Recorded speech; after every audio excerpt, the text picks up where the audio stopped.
ಒಂಬತ್ತನೇ ತರಗತಿಯ ವಿದ್ಯಾರ್ಥಿಗಳಿಗೆ ಏಜು ಆಲ್ರೌಂಡರ್ ಚಾನಲ್ಗೆ ಸ್ವಾಗತ. ಈಗ ನಿಮ್ಮ ಮೊದಲನೇ ಪದ್ಯ ಹೊಸ ಹಾಡು, ಇದರ ಕವಿ ಪರಿಚಯ ಹಾಗೂ ಪ್ರಶ್ನೋತ್ತರಗಳನ್ನು ನೋಡೋಣ.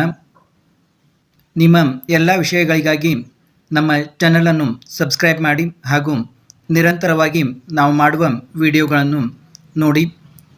ಮೊದಲಿಗೆ ಕೃತಿಕಾರರ ಪರಿಚಯ. ಕವಿ ಕಯ್ಯಾರಕಿ ಎಣ್ಣರೈ, ಕಾಲ 1915, ಸ್ಥಳ ಕಾಸರಗೋಡು ಜಿಲ್ಲೆ, ಕಯ್ಯಾರ ಗ್ರಾಮ. ಕೃತಿಗಳು ಶ್ರೀಮುಖ, ಐಕ್ಯಗಾನ, ಪುನರ್ನವಚೇತನ ಮತ್ತು ಕೊರಗ, ಗಂಧವತಿ ಕವನ ಸಂಕಲನಗಳು ಇವು. ವಿರಾಗಿಣಿ ನಾಟಕ, ಅನ್ನದೇವರು ಮತ್ತು ಇತರ ಕಥೆಗಳು, ಇದು ಸಣ್ಣ ಕಥಾ ಸಂಕಲನ.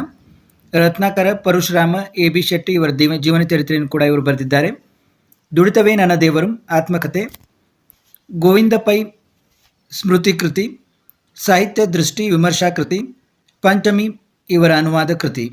ಪ್ರಶಸ್ತಿಗಳು: ಶ್ರೀಯುತರಿಗೆ ಕರ್ನಾಟಕ ಸಾಹಿತ್ಯ ಅಕಾಡೆಮಿ ಪ್ರಶಸ್ತಿ, ಆಳ್ವಾಸ್ ಸಿರಿನುಡಿ ಪ್ರಶಸ್ತಿ ಹಾಗೂ ನಾಡೋಜ ಪ್ರಶಸ್ತಿ ಮುಂತಾದವು ದೊರೆತಿವೆ. ಈ ಪ್ರಸ್ತುತ ಪದ್ಯವನ್ನು ಶತಮಾನದ ಗಾನ ಈ ಕವನ ಸಂಕಲನದಿಂದ ಆಯ್ದುಕೊಳ್ಳಲಾಗಿದೆ. ಈಗ ಪದ್ಯದ ಆಶಯ ಅಥವಾ ಅದರ ಸಾರಾಂಶ ಏನು ಅಂತ ತಿಳಿದುಕೊಳ್ಳೋಣ. ಕವಿ ಹೊಸ ಹಾಡು ಕವನದಲ್ಲಿ ಬದುಕಿಗೆ ಹೊಸದಾದ ತಿರುವನ್ನು ನೀಡಬಲ್ಲ, ಹೊಸ ಆಶಯವನ್ನು, ಜೀವನದ ಒಂದು ಗತಿಯನ್ನು ಬದಲಿಸಿ ಹೊಸ ಹುರುಪನ್ನು ತುಂಬಬಲ್ಲ, ಹಳೆಯ ಮೌಢ್ಯವನ್ನು ಬೇರು ಸಹಿತ ಕಿತ್ತಗೆದು ಹೊಸ ಹೊಸ ಭಾವನೆಗಳನ್ನು ಸೃಜಿಸಬಲ್ಲ ಹೊಸ ಹಾಡನ್ನು ಹಾಡಬೇಕು. ಅಂತಹ ಒಂದು ಹಾಡು ಎಲ್ಲರಲ್ಲೂ ಕ್ರಾಂತಿಯನ್ನುಂಟು ಮಾಡಬೇಕು. ಅದರ ಪ್ರತಿಧ್ವನಿಗಳು ಭೂಮಿ ಆಕಾಶದಲ್ಲಿ ತುಂಬಬೇಕು. ಎಲ್ಲ ರೀತಿಯ ಕೀಳರಿಮೆಗಳನ್ನು ಕಡಿದೊಗೆದು ಹೊಸ ಹುರುಪನ್ನು ತುಂಬುವ ಹಾಡು ಇದಾಗಬೇಕು. ಇಂಥ ಸ್ಫೂರ್ತಿಯ ಚಿಲುಮೆಯಾಗುವ ಹಾಡನ್ನು ಹಾಡಬೇಕು. ಅದು ನಿತ್ಯ ನೂತನವಾಗಿರಬೇಕು ಎಂದಿದ್ದಾರೆ. ಪದಗಳ ಅರ್ಥವನ್ನು ನೀವು ಪುಸ್ತಕದಲ್ಲಿ ನೋಡಬಹುದು. ಈಗ ನೇರವಾಗಿ ಅಭ್ಯಾಸಗಳಿಗೆ ಹೋಗೋಣ. ಕೊಟ್ಟಿರುವ ಪ್ರಶ್ನೆಗಳಿಗೆ ಒಂದು ವಾಕ್ಯದಲ್ಲಿ ಉತ್ತರಿಸಿರಿ. ಕವಿ ಎಂಥ ಹಾಡು ಹಾಡಬೇಕೆಂದು ಬಯಸುವರು? ಹೊಸ ಭಾವ, ಹೊಸ ಜೀವನ, ಹೊಸ ಶಕ್ತಿಯನ್ನು ನೀಡುವಂತಹ ಹಾಡನ್ನು ಹಾಡಬೇಕೆಂದು ಕವಿ ಬಯಸಿದ್ದಾರೆ. ವೀರಧ್ವನಿ ಹೇಗೆ ಇರಬೇಕು? ತೀವ್ರ ರೀತಿಯ ಗಹನವಾದ ಭಾವನೆಗಳು ಹರಡುವಂತೆ ವೀರಧ್ವನಿ ಏರಬೇಕು. ವೀರಧ್ವನಿ ಹೇಗೆ ಏರಬೇಕು? ತೀವ್ರ ರೀತಿಯ ಗಹನವಾದ ಭಾವನೆಗಳು ಹರಡುವಂತೆ ವೀರಧ್ವನಿ ಏರಬೇಕು. ಕಡಿದೊಗೆಯಬೇಕಾದ ಪಾಶಗಳು ಯಾವುವು? ಜಾತಿ, ಮತ, ಕುಲ, ಧರ್ಮಗಳ ಪಾಶಗಳನ್ನು ಕಡಿದೊಗೆಯಬೇಕು. ಹಾಡು ನುಡಿಗುಂಡುಗಳು ಯಾವುದರ ಬೆನ್ನಟ್ಟಬೇಕು? ಹಾಡು ನುಡಿಗುಂಡುಗಳು ಭಯದ ಬೆನ್ನಟ್ಟಬೇಕು. ಬಾನು ಭುವಿ ಯಾವುದರಿಂದ ಬೆಳಗಬೇಕು? ಜಡನಿದ್ದೆಯಿಂದ ಸಿಡಿದದ್ದ ವೀರನ ಅಟ್ಟಹಾಸದಿಂದ ಬಾನುಭುವಿ ಬೆಳಗಬೇಕು. ಕೊಟ್ಟಿರುವ ಪ್ರಶ್ನೆಗಳಿಗೆ 3-4 ವಾಕ್ಯಗಳಲ್ಲಿ ಉತ್ತರಿಸಿರಿ. ಕವಿ ಎಂತಹ ಹಾಡನ್ನು ಹಾಡಿದಾಗ ವೀರಧ್ವನಿ ಏರಬೇಕು ಎಂದು ಬಯಸುತ್ತಾರೆ? ಹೊಸ ಅಭಿಪ್ರಾಯವನ್ನು, ಹೊಸ ಬದುಕನ್ನು, ಹೊಸ ಶಕ್ತಿಯನ್ನು ತುಂಬಿಸುವ ತೀವ್ರ ರೀತಿಯ ಗಹನವಾದ ಭಾವನೆಯ ಅಲೆಗಳು ಹರಡಿಸುವಂಥ ಹಾಡನ್ನು ಹಾಡಿದಾಗ ವೀರಧ್ವನಿ ಏರಬೇಕು ಎಂದು ಕವಿ ಬಯಸುತ್ತಾರೆ.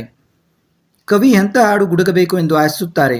ಕವಿ ಜಾತಿ, ಕುಲ, ಮತ, ಧರ್ಮಗಳ ಬಂಧನವನ್ನು ಕತ್ತರಿಸಿ ಎಸೆದು ಎದೆ ಹಿಗ್ಗಿ ಯುಗಯುಗಳಾಚೆಗೂ ಲೋಕಾಂತರದಲ್ಲಿಯೂ ವಿಶಾಲ ಮನದ ಹಾಡು ಗುಡುಗಬೇಕೆಂದು ಆಶಿಸುತ್ತಾರೆ. ಈ ಹಾಡು ಹೊಸತು ಎಂದು ಕವಿ ಹೇಳಲು ಕಾರಣವೇನು? ಗಂಡೆದೆಯ ಗರ್ಜನೆಯ ಹಾಡಿನ ಮಾರ್ದನಿಗಳು ಏಳಬೇಕು. ಮಾತುಗಳಲ್ಲೂ ಕಾರ್ಯಗಳಲ್ಲೂ ನಡತೆಯಲ್ಲೂ ವೀರ ಅಟ್ಟಹಾಸದ ಕ್ರಾಂತಿಯ ಕಿಡಿ ಕೆರಳಬೇಕು. ಹಿಂದಿನ ಸ್ಥಿತಿ ಮುಗಿದಿದೆ, ಹೊಸ ಹುರುಪನ್ನು ತುಂಬುವ ಹೊಸ ಹಾಡು ಬಂದಿದೆ. ಆದ್ದರಿಂದ ಈ ಹಾಡು ಹೊಸತು ಎಂದು ಕವಿ ಹೇಳಿದ್ದಾರೆ. ಕೊಟ್ಟಿರುವ ಪ್ರಶ್ನೆಗೆ 8-10 ವಾಕ್ಯಗಳಲ್ಲಿ ಉತ್ತರಿಸಿರಿ. ಹೊಸ ಹಾಡು ಪದ್ಯದ ಸಾರಾಂಶವನ್ನು ನಿಮ್ಮ ಮಾತುಗಳಲ್ಲಿ ಬರೆಯಿರಿ. ಬದುಕಿಗೆ ಹೊಸ ತಿರುವನ್ನು ನೀಡಬಲ್ಲ, ಹೊಸ ಆಶಯವನ್ನು, ಜೀವನದ ಗತಿಯನ್ನು ಬದಲಿಸಿ ಹೊಸ ಹುರುಪನ್ನು ತುಂಬಬಲ್ಲ, ಹಳೆಯ ಮೌಢ್ಯವನ್ನು ಕಡಿದೊಗೆದು ಹೊಸ ಭಾವನೆಗಳನ್ನು ಸೃಜಿಸಬಲ್ಲ ಹೊಸ ಹಾಡನ್ನು ಹಾಡಬೇಕು. ನಮ್ಮನ್ನು ಬಿಗಿದಿರುವ ಜಾತಿ, ಕುಲ, ಮತ, ಧರ್ಮ ಎಂಬ ಪಾಶಗಳನ್ನು ಕತ್ತರಿಸಿ ಉತ್ಸಾಹದಿಂದ ಹಾಡಬೇಕು. ಈ ಸಮಾನತಾ ಭಾವವು ಯುಗಯುಗಗಳಲ್ಲಿ ಜಗತ್ತಿನ ಎಲ್ಲ ಮೂಲೆಗಳಿಗೂ ಆ ಹಾಡಿನ ನುಡಿಗುಂಡುಗಳು ದಶದಿಕ್ಕಿಗೂ ಸಿಡಿದು ಜನರ ಎಲ್ಲ ಭಯವನ್ನು ಓಡಿಸಬೇಕು. ಗಂಡೆದೆಯ ಗರ್ಜನೆಗೆ ದೇಶದ ಜನತೆ ದನಿಗೂಡಿಸಬೇಕು. ಈ ಪ್ರತಿಧ್ವನಿಯು ಭೂಮಿ ಆಕಾಶವನ್ನು ಆವರಿಸಬೇಕು. ಜಡನಿದ್ದೆಯಿಂದ ಜನ ಎಚ್ಚೆತ್ತು ಅಂಧಕಾರದಿಂದ ಆವರಿಸುವ ಭೂಮಿ ಆಕಾಶವನ್ನು ಬೆಳಗಬೇಕು. ಪ್ರತಿಯೊಬ್ಬರ ನಡೆನುಡಿಯಲ್ಲೂ ಕ್ರಾಂತಿಯ ಕಿಡಿ ಕೆರಳಬೇಕು. ಜಯಕೀರ್ತಿಯ ಮಾತೆಯೇ, ಧೈರ್ಯದಿಂದ ತಲೆ ಎತ್ತಿ ನೋಡು. ಹಿಂದಿನ ಕಥೆಯು ಮುಗಿದು ಇಂದು ಇದೇ ಹೊಸ ಹಾಡು, ಹೊಸ ಹುರುಪನ್ನು ತುಂಬುವ ಹಾಡು ಇದಾಗಿದ್ದು ಇಂತಹ ಸ್ಫೂರ್ತಿಯ ಚಿಲುಮೆಯ ಹಾಡನ್ನು ಹಾಡಬೇಕು ಮತ್ತು ಇದು ನಿತ್ಯ ನೂತನವಾಗಿರಬೇಕು ಎಂಬುದು ಈ ಪದ್ಯದ ಆಶಯವಾಗಿದೆ. ಸಂದರ್ಭ ಸಹಿತ ಸ್ವಾರಸ್ಯವನ್ನು ವಿವರಿಸಿರಿ. ತೀವ್ರತರ ಗಂಭೀರ ಭಾವನೆಯ ತೆರೆಮಸಗಿ ವೀರಧ್ವನಿ ಏರಬೇಕು. ಆಯ್ಕೆ ಈ ಮೇಲಿನ ವಾಕ್ಯವನ್ನು ಕಯ್ಯಾರ ಕೆ.ಎನ್. ರೈ ಅವರ ಹೊಸ ಹಾಡು ಕವನ ಸಂಕಲನದಿಂದ ಆರಿಸಿಕೊಳ್ಳಲಾಗಿದೆ. ಹೊಸ ಭಾವ, ಹೊಸ ಬದುಕು, ಹೊಸ ಶಕ್ತಿಯನ್ನು ನೀಡುವ ಹಾಡನ್ನು ಹಾಡಬೇಕು. ಅದು ತೀವ್ರ ರೀತಿಯ ಭಾವನೆಯ ತೆರೆಗಳನ್ನು ಉಕ್ಕಿಸಬೇಕು. ಕ್ರಾಂತಿಯ ದನಿ ಎತ್ತರಕ್ಕೇರಬೇಕು ಎಂದು ಕವಿ ಆಶಿಸುತ್ತಾರೆ. ಹಾಡು ಜನರಲ್ಲಿ ಭಾವನೆಗಳನ್ನು ಕೆರಳಿಸುವಂತೆ ಇರಬೇಕೆಂದು ಕವಿ ಅಭಿಪ್ರಾಯಪಟ್ಟಿದ್ದಾರೆ. ಯುಗಗಳ ಆಚೆಯಲ್ಲಿ ಲೋಕಾಂತರದಲ್ಲಿ ಆ ಹಾಡು ಗುಡುಗಬೇಕು. ಈ ಮೇಲಿನ ಸಾಲನ್ನು ಕಯ್ಯಾರ ಕೆ.ಎನ್. ರೈ ಅವರ ಹೊಸ ಕವನದಿಂದ ಆಯ್ದುಕೊಳ್ಳಲಾಗಿದೆ. ಸಂದರ್ಭ: ಜಾತಿ ಮತ ಕುಲಧರ್ಮಗಳ ಪಾಶವನ್ನು ಕಡಿದು ಹಾಕಿ ಹಾಡು ಎಲ್ಲೆ ಮೀರಿ ವಿಶಾಲ ವಿಶ್ವವನ್ನು ದಾಟಿ ಮೊಳಗುವಂತಿರಬೇಕು ಎಂದು ಕವಿ ಬಯಸಿದ್ದಾರೆ. ಸ್ವಾರಸ್ಯ: ವೀರಧ್ವನಿಯ ಹಾಡೊಂದು ಶಾಶ್ವತವೂ ವಿಶ್ವವ್ಯಾಪಿಯೂ ಆಗಿ ಈ ಮನುಕುಲದ ಸುಖಶಾಂತಿಯ ಸಾರಸ್ಯತೆಯನ್ನು ಕವಿ ಇಲ್ಲಿ ವ್ಯಕ್ತಪಡಿಸಿದ್ದಾರೆ. ಜಡನಿದ್ರೆ ಸಿಡಿದೆದ್ದ ವೀರಾಟ್ಟಹಾಸದಲ್ಲಿ ಭಾನುಭುವಿ ಬೆಳಗಬೇಕು. ಈ ಮೇಲಿನ ಸಾಲನ್ನು ಕಯ್ಯಾರ ಕೆ.ಎನ್. ರೈ ಅವರ ಹೊಸ ಹಾಡು ಕವನದಿಂದ ಆಯ್ದುಕೊಳ್ಳಲಾಗಿದೆ.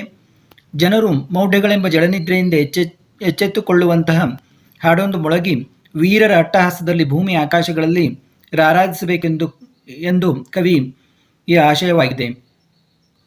ಹೊಸ ಹಾಡಿನ ಪ್ರಭಾವ, ಉತ್ಸಾಹ ಹಾಗೂ ಶ್ವಾಸಶಕ್ತಿಯನ್ನು ಮೂಡಿಸುವ ಸ್ವಾರಸ್ಯವನ್ನು ಕವಿ ವ್ಯಕ್ತಪಡಿಸಿದ್ದಾರೆ. ನಡೆನುಡಿಗಳೆಡೆಯಲ್ಲಿ ಪದತಾಳ ಗತಿಯಲ್ಲಿ ಕ್ರಾಂತಿ ಕಿಡಿ ಕೆರಳಬೇಕು. ಈ ಮೇಲಿನ ವಾಕ್ಯವನ್ನು ಕಯ್ಯಾರ ಕೆ.ಎನ್. ರೈ ಅವರ ಹೊಸ ಹಾಡು ಕವನದಿಂದ ಆಯ್ದುಕೊಳ್ಳಲಾಗಿದೆ. ಕ್ರಾಂತಿ ಅಥವಾ ಬದಲಾವಣೆ ಎನ್ನುವುದು ಆಚಾರ ವಿಚಾರಗಳಲ್ಲಿ ಹಾಗೂ ನಡೆನುಡಿಗಳಲ್ಲಿ ಕಾಣುವಂತಾಗಬೇಕು ಎಂದು ಕವಿ ಅಭಿಪ್ರಾಯಪಡುತ್ತಾರೆ. ಹಾಡು ಕ್ರಾಂತಿಯ ಕಿಡಿಯನ್ನು ಹೊತ್ತಿಸಿ ಪ್ರಜ್ವಲಿಸಬೇಕು, ಪೂರ್ಣ ಬದಲಾವಣೆ ತರಬೇಕು ಎಂದು ಕವಿ ಆಶಿಸುತ್ತಾರೆ. ಇದೋ ಮೊದಲು ಮುನ್ನಿಲ್ಲ ಮುಗಿದುದಂದಿನ ಪಾಡು ಹೊಸತಿಂದು ಹೊಸತು ಹಾಡು. ಈ ಮೇಲಿನ ಸಾಲನ್ನು ಕಯ್ಯಾರ ಕೆ.ಎನ್. ರೈ ಅವರ ಹೊಸ ಹಾಡು ಎಂಬ ಕವನದಿಂದ ಆಯ್ದುಕೊಳ್ಳಲಾಗಿದೆ. ಹಿಂದಿನ ಸ್ಥಿತಿ ಈಗ ಇಲ್ಲ, ಅದು ಕಳೆದು ಹೋಗಿದೆ. ಈಗ ಹೊಸದು ಆರಂಭವಾಗಿದೆ. ಈ ಹೊಸ ಹಾಡನ್ನು ಆಲಿಸಿ ಭರವಸೆ ಇಟ್ಟುಕೊಂಡರೆ ಜಯವು ಖಂಡಿತ ಎಂಬ ಆಶ್ವಾಸನೆಯ ನುಡಿಗಳನ್ನು ಕವಿ ಆಡಿದ್ದಾರೆ. ಹಳೆಯದು ಕಳೆಯಿತು, ಹೊಸತು ಬಂದಿದೆ, ಅದು ಭರವಸೆಯ ಬೆಳಕನ್ನು ತರುತ್ತದೆ ಎನ್ನುವ ಆಶಯವನ್ನು ಇಲ್ಲಿ ಕವಿ ವ್ಯಕ್ತಪಡಿಸಿದ್ದಾರೆ. ಮೊದಲೆರಡು ಪದಗಳಿಗಿರುವ ಸಂಬಂಧದಂತೆ ಮೂರನೇ ಪದಕ್ಕೆ ಸಂಬಂಧಿಸಿದ ಪದವನ್ನು ಬರೆಯಿರಿ. ಇಲ್ಲಿ ನೋಡಿ, ಧ್ವನಿ, ದನಿ, ಯುಗ, ಜುಗ ತತ್ಸಮ ತದ್ಭವಗಳು ನಿಮಗೆ ಗೊತ್ತಿರಬೇಕು. ಲೋಕಾಂತರ ಸವರ್ಣ ದೀರ್ಘ ಸಂಧಿ, ಅಂದರೆ ಇಲ್ಲಿ ಲೋಕ ಪ್ಲಸ್ ಅಂತರ, ಇದು ಲೋಕಾಂತರವಾಗಿದೆ, ಸವರ್ಣ ದೀರ್ಘ ಸಂಧಿ. ಉನ್ನತೋನ್ನತ, ಇಲ್ಲಿ ನೋಡಿ ಉನ್ನತ ಪ್ಲಸ್ ಉನ್ನತ, ಅ ಪ್ಲಸ್ ಓ ಆಗಿದೆ, ಇದು ಗುಣಸಂಧಿ. ಭಾನು ಆಕಾಶ, ಭಾನು ಸೂರ್ಯ. ಕೊಟ್ಟಿರುವ 4 ಆಯ್ಕೆಗಳಲ್ಲಿ ಸರಿಯಾದ ಉತ್ತರವನ್ನು ಆರಿಸಿ ಬರೆಯಿರಿ. ಇಲ್ಲಿ ಆಲ್ರೆಡಿ ಬರೆದು ಕೊಟ್ಟಿದೆ. ಹೊಸ ಹಾಡು ಪದ್ಯದ ಆಕರ ಗ್ರಂಥ ಶತಮಾನದ ಗಾನ. ಹೊಸ ಹಾಡು ಪದ್ಯದ ಕವಿ ಕಯ್ಯಾರ ಕೆ.ಎನ್. ರೈ. ಉನ್ನತೋನ್ನತ ಘನ ಹಿಮಾದ್ರಿ ಶಿಖರವನೇರಿ ಹಾಡಲ್ಲಿ ಹಾಡಬೇಕು. ಇವು ಪದ್ಯದ ಸಾಲುಗಳು. ಜಾತಿ ಕುಲ ಮತ ಧರ್ಮಪಾಶಗಳ ಕಡಿದೊಗೆದು ಎದೆಹಿಗ್ಗಿ ಹಾಡಬೇಕು. ಇಲ್ಲಿಗೆ ಈ ಪದ್ಯ ಮುಗಿಯಿತು. ಮತ್ತೆ ಮುಂದಿನ ಪಾಠ ಪದ್ಯದೊಂದಿಗೆ ಭೇಟಿಯಾಗೋಣ. ಎಲ್ಲ ವಿದ್ಯಾರ್ಥಿಗಳಿಗೂ ವಂದನೆಗಳು. ನಿರಂತರವಾಗಿ ನಮ್ಮ ಚಾನಲನ್ನು ನೋಡ್ತಾ ಇರಿ, ಸಬ್ಸ್ಕ್ರೈಬ್ ಆಗಿ ಹಾಗೂ ನಿಮ್ಮ ಗೆಳೆಯರಿಗೂ ಕೂಡ ತಿಳಿಸಿರಿ.